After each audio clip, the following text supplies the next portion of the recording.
গর্ভবতী অবস্থায় যদি হাতে মেহেদি দেয় তাহলে কি বাচ্চার শরীরে দাগ পড়ে? একটু জানাবেন। আযানের সময় কি নামাজ পড়া যাবে? প্রেগন্যান্সি অবস্থায় কি তাবিজ ব্যবহার করা যাবে? নখ পালিশ লাগিয়ে নামাজ পড়লে নামাজ হবে কিনা? হাত পায়ের নখ কাটার পর তা কি মাটির ভিতর গাঁটতে হবে? গোসল করার পর পুরনো উজু করার প্রয়োজনীয়তা আছে কিনা? গোপন অঙ্গে হাত লাগলে উজু ঝাঁকে কিনা? 3 পিস পরে নামাজ পড়ি, পা দেখা যায়, মোজা পরে নামাজ পড়লে কি হবে? বাচ্চাদের রেখে দেওয়া উচ্ছিষ্ট খাবার ফেলে দিলে গুনাহ হবে কিনা? আযানের সময় মাথা কাপড় দিতে হবে, এটা কতটুকু যুক্তিযুক্ত? কোন আমল করলে সংসারে শান্তি বজায় রাখা যাবে এবং তৃতীয় ব্যক্তির বদনজর থেকে সংসারকে রক্ষা করা যাবে? চলুন তাহলে আর বিলম্ব না করে আমরা প্রশ্নোত্তরের আলোকিত ভুবনে প্রবেশ করি। মনে রাখুন, আপনি লিখেছেন মনে মনে জিকির করলে সেটা কি জিকির বলে গণ্য হবে? সেটা এক প্রকারের জিকির গণ্য হবে। মনে জিকির এক প্রকারের জিকির, তবে মুখের জিকিরের আলাদা তাৎপর্য রয়েছে।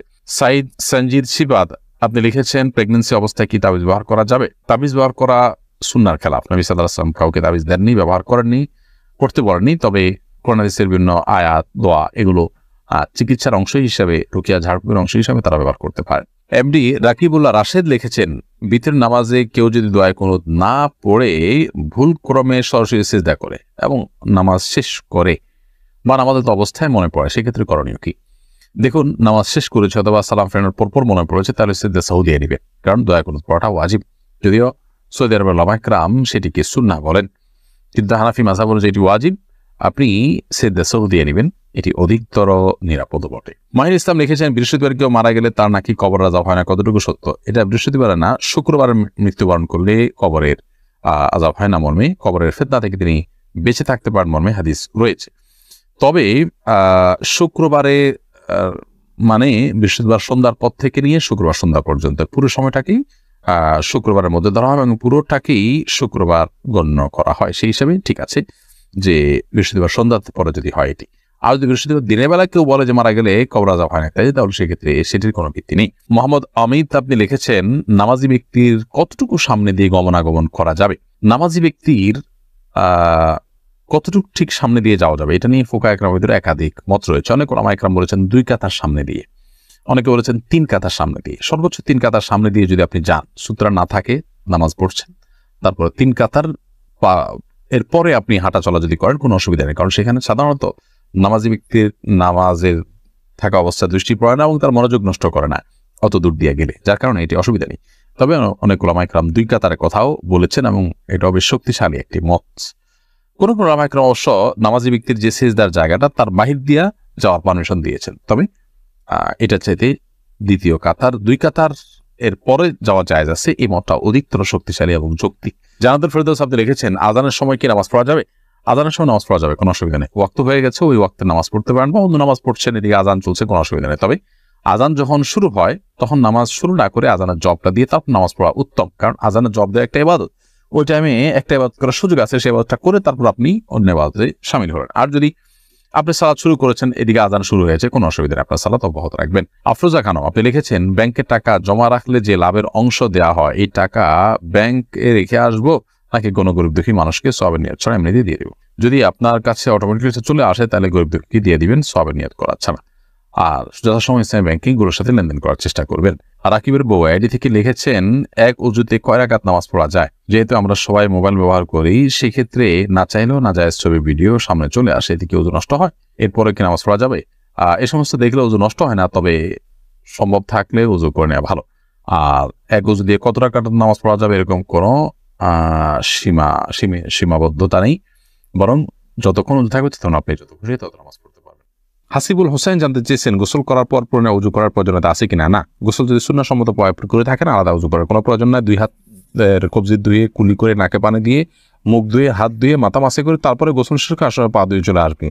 এভাবে গোসল করলে আপনার আলাদা করে আর গোসল করার কোনো প্রয়োজন নেই, উজুতে আপনার গোসলের শুরুতে উজুর নিয়ত হয়ে যাচ্ছে। এস আলম আপনি আইডি থেকে জানতে চেয়েছেন গোপন অঙ্গে হাত লাগলে উজু ঝাঁকে কিনা? আমাদের দেশের উলামায়ে কেরামের মতে, বাহানাই মতো উলামায়ে কেরামের মতে গোপন অঙ্গে হাত লাগলে উজু ভাঙবে না। তবে আরবিয়ান স্কলাররা, সৌদি আরবের উলামায়ে কেরাম, তাদের মতে গোপন অঙ্গে হাত লাগলে উজু ভেঙে যাবে, যেহেতু আপনার একটা হাদিস রয়েছে যে মান মাসসা যাকারাহু ফালিয়াতাওয়াদ্দা। এজন্য তারা হাত লাগলে বলতে কাপড়ের উপর দিয়ে নয়, সরাসরি যদি কেউ গোপন অঙ্গে স্পর্শ করে তারা ওটাকে ওযু ভঙ্গের কারণ হিসাবে উল্লেখ করেন।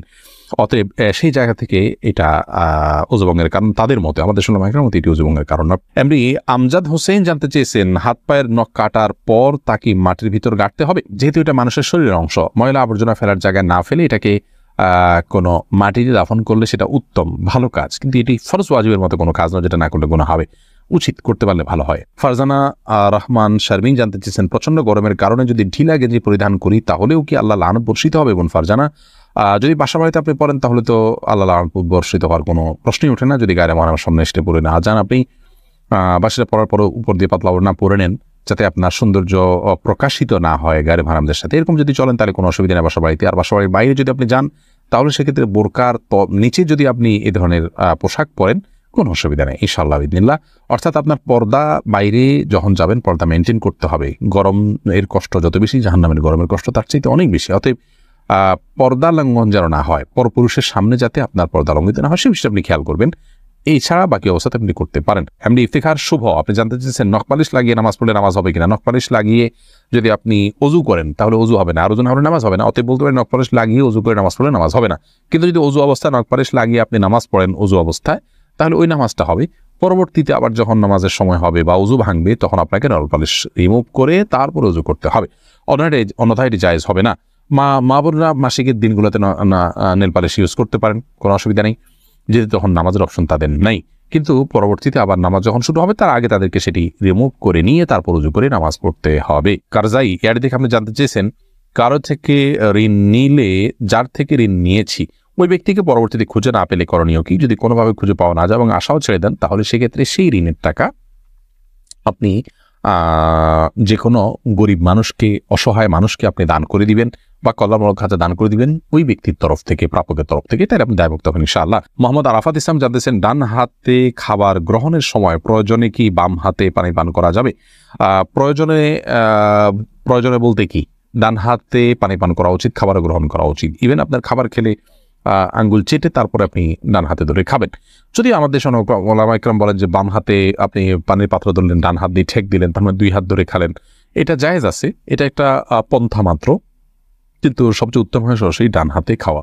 সেক্ষেত্রে খাবার লেগে যাওয়ার যে ভয় থাকে গ্লাস ইত্যাদিতে, সেটা থেকে বাঁচার জন্য আপনি পরিষ্কার করে নেবেন, আলতো করে ধরবেন, কিন্তু ডান হাতে খাওয়া উচিত, পান করা উচিত, যেহেতু হাদিসে সুস্পষ্টভাবে ডান হাতে খাওয়া পান করার নির্দেশ রয়েছে। শিখা ইসলাম আপনি জানতেছেন, 3 পিস পরে নামাজ পড়ি, পা দেখা যায়, মোজা পরে নামাজ পড়লে কি হবে? পায়ের পাতা ঢাকতে হবে কিনা মেয়েদের নামাজের জন্য মধ্যে এটা নিয়ে মত পার্থক্য আছে। অনেক ওলামা ইকরাম এটাকে শর্ত করেছেন। আমি ব্যক্তিগতভাবে এই মতটা চাইতে যারা বলেন যে পায়ের পাতা, পাতা বলতে পায়ের পাতার তলের অংশ এটা ঢাকার শর্ত দিয়ে থাকেন, তাদের মতটাকে আমি সমর্থন করি না। পাতার উপরের অংশ, যেটা পাতার উপরের অংশ সেটা ঢাকতে হবে কিনা, অনেক ওলামা ইকরাম বলেছেন সেটা ঢাকতে হবে, অনেকে বলেছেন শুধু গিরার নিচ পর্যন্ত থাকলেই হবে কাপড়, পাতা না ঢাকলেও চলবে। তো দুই পক্ষের ওলামা ইকরামের দলিল রয়েছে। নিরাপদ হলো এমন কাপড় পরা যে কাপড়টা অনেক বেশি লম্বা হয়, যে পায়ের পাতার উপরের অংশ সহ ঢাকা পড়ে। তলা ঢাকার জন্য, মোজা পরার জন্য আলাদা করে কষ্ট করা বা কসরত করা এটা আবশ্যক নয়। ইনশাআল্লাহ বিদিনিল্লাহ নামাজ হয়ে যাবে যদি কেউ মোজা না পড়ে। ফারজানা সুলতান আপনি জানতেছেন, কিবলার দিকে পা দিয়ে শোয়া যাবে কিনা। কিবলার দিকে পা দিয়ে শোয়ার ব্যাপারে কোনো হাদিসি নিষেধাজ্ঞা সরাসরি নাই। তারপরও ওইদিকে কেবলা রয়েছে, সেই জায়গা থেকে কেবলার প্রতি শ্রদ্ধার জায়গা থেকে যদি দিকে পা না দেন ভালো, কিন্তু এটাকে হারাম বলা বা নাজায়েজ বলা বা গুনাহের কারণ বলার কোনো সুযোগ নেই, যেহেতু কোন হাদিসে এই বিষয়ে কোনো নিষেধাজ্ঞা নেই। নিশান আপনি জানতে চেয়েছেন, উযু করার সময় বেসিনে পা দেওয়া কি ঠিক?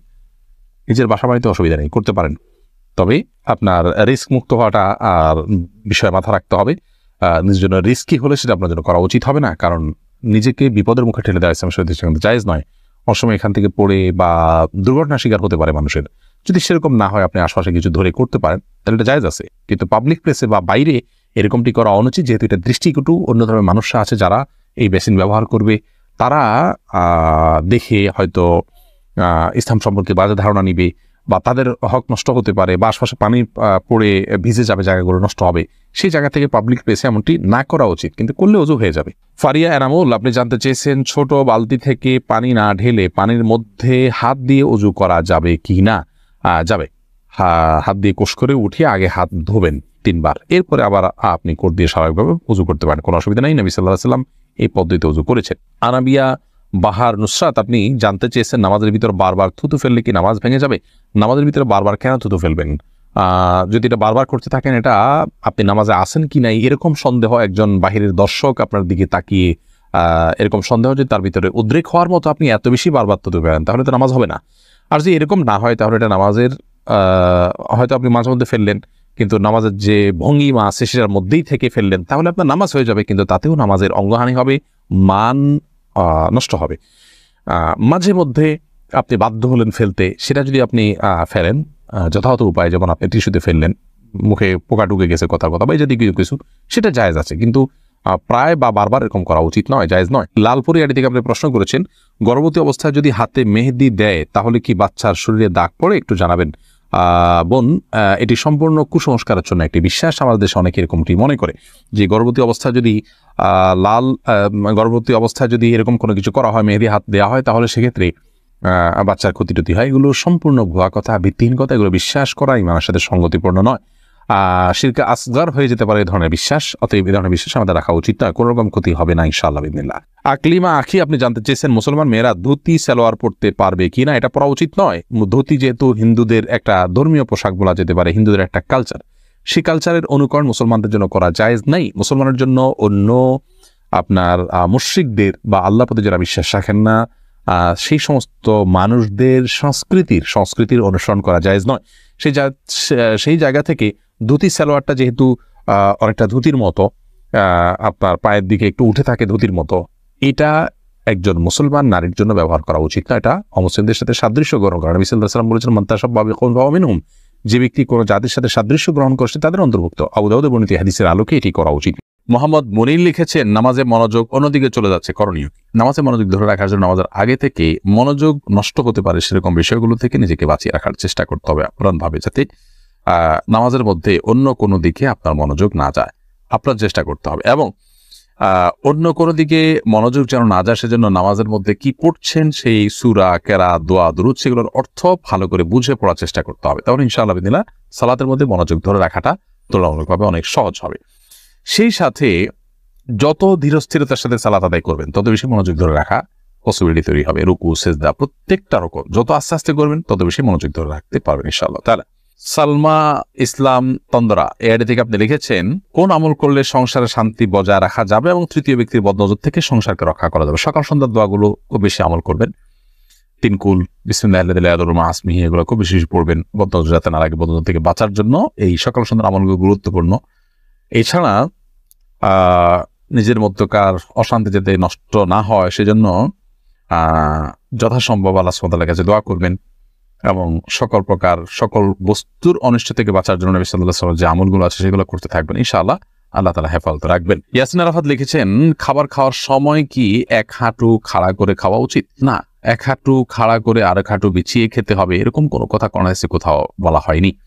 তবে বিনয় যেন প্রকাশ পায় খাবার খাওয়ার মধ্যে, সেই জিনিসটা আমাদের খেয়াল রাখা উচিত, যাতে অহংকারী বা আপনার দেখতে দাম্ভিক এরকম কিছু মনে না হয়। আজকাল দেখা যায় যে আমরা অনেকে আল্লাহ নেয়ামত খাচ্ছি যে সেটা আমাদের আচরণে প্রকাশ হয় না, সেরকম কিছু না হয়, খেয়াল করা দরকার।